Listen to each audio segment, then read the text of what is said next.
এবং তার জীবনী এবং আমাদের জিয়া পরিবার, জাতীয়তাবাদী দল, বাংলাদেশের ইতিহাস সংবলিত যে ইতিহাস সেটাই জিয়া স্মৃতি পাঠাগার বহন করে বাংলাদেশের প্রত্যন্ত অঞ্চলে জিয়া প্রেমী এবং বাংলাদেশের যারা সাধারণ মানুষ তাদের মাঝে বইয়ের মাধ্যমে ইতিহাসকে তুলে ধরাই হচ্ছে জিয়া স্মৃতি পাঠাগারের প্রধান কাজ।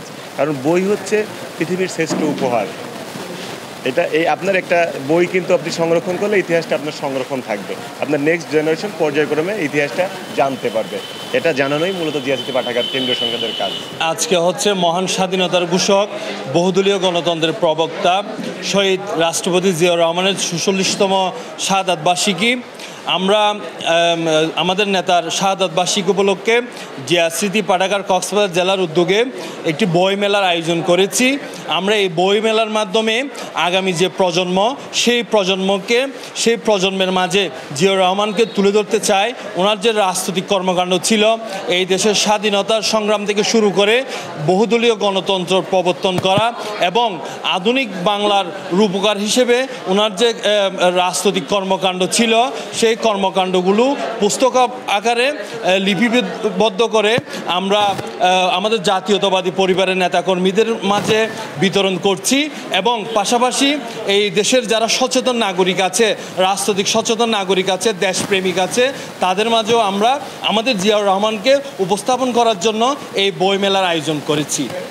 বাংলাদেশ জাতীয়তাবাদী দলের একটা উইংস হচ্ছে এই জিয়া স্মৃতি পাঠাগার, যার মাধ্যমে আমরা দেশবাসীর কাছে পুস্তক আকারে জানাতে চাই জিয়া কে ছিলেন, বেগম খালেদা জিয়া কী ছিলেন এবং আমাদের দলের মূলনীতি কী, কেন আমরা বিএনপি করব, কেন আমরা বাঙালি নই, কেন আমরা বাংলাদেশি, কেন আমরা জাতীয়তাবাদের পক্ষে, এই জাতীয়তাবাদের ভালো কি মন্দ কি, এইসব বিষয় মানুষের মাঝে ছড়িয়ে দেওয়ার জন্য, জানানোর জন্য এবং এইসব জেনে নেতৃত্বের বিকাশ ঘটানোর জন্যে, আগামী দিনের রাষ্ট্রনায়ক সৃষ্টির জন্যে, আগামী দিনের সঠিক নেতৃত্ব সৃষ্টির জন্যে এই বই পুস্তকের আমরা প্রকাশনী এবং বিক্রির আয়োজন করেছি। আমাদের আজকের এই বই প্রদর্শনীতে আমাদের কিন্তু এমন কিছু বই আসছে যে বইগুলো ফ্যাসিস্ট হাসিনা সরকার ক্ষমতা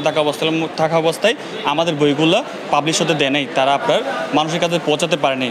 প্রকৃত ইতিহাস এবং আমাদের ম্যাডামের যে কিছু বই আছে, রাজবন্দী এবং শহীদ প্রেসিডেন্ট জিয়া রহমানের আদর্শ, আমাদের যে সাংগঠনিক অভিভাবক, ছাত্রদলের সাংগঠনিক অভিভাবক, বিএনপির ভারপ্রাপ্ত চেয়ারম্যান জনাব তারেক রহমানের যে কিছু চিন্তাভাবনা আগামী বাংলাদেশকে নিয়ে কিছু বই বেরিয়েছিল, যেগুলো আসলে ফ্যাসিস্ট শাসনের সরকার রুশান হলে পরে আমাদের বইগুলো বেরোতে দেয় নাই।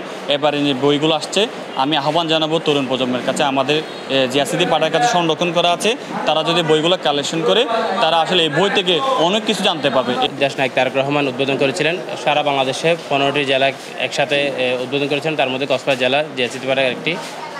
আমরা এখানে জাতীয়তাবাদী পরিবারের সদস্যগণ যখন এখানে কক্সবাজার আসেন, যে মেলায় আসেন, আমাদের বই মেলা আসেন, ওনারা বই দেখে কোনটা ভালো হবে, কোনটাতে জিয়া রহমানের স্মৃতি বিজড়িত, কোনটা খালেদা জিয়ার স্মৃতি বিজড়িত এবং কোনটাতে তারেক রহমানের দিক নির্দেশনামূলক। যেমন এবারে আসলো সবার আগে বাংলাদেশ লেখক হচ্ছেন দেশনায়ক তারেক রহমান এবং মাহফুজুল্লাহ বেশ কয়েকটা বই লিখেছেন, এগুলো আমাদের এই বইমেলাতে আছে।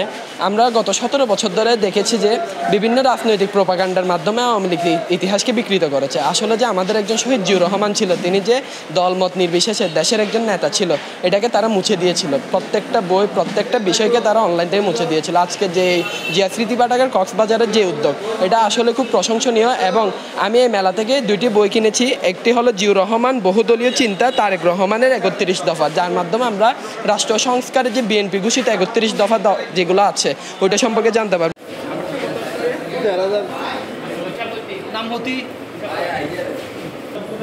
ধন্যবাদ।